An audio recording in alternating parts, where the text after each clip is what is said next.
12 மணியானா சூற ஒண்ணு சுத்தி வரும். புள்ளிவாய் பிசாசு குளத்து வீட்டில் நின்னிருக்கும். பில்லி சூன்யோ ஏவலுன்னு பிடரி குலுங்க வைக்கும்.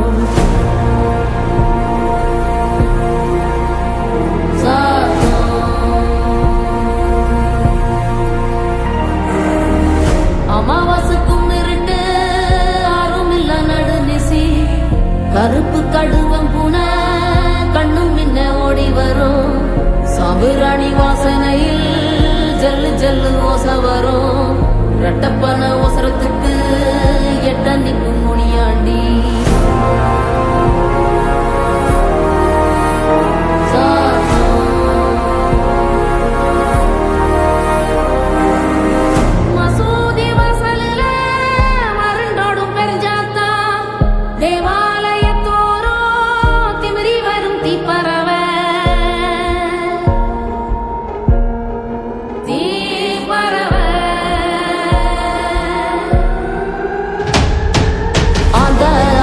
சத்தம் என்ன அரண ஊரு சத்தம் என்ன கோட்டாங்கூ சத்தம் என்ன கொளவி பாடு சத்தம் என்ன ஒத்தையில காகமுன்னு ஓங்கி கரையும் சத்தம் என்ன ஊழையிடும் நரியோட ஓயா கவல சத்தம் என்ன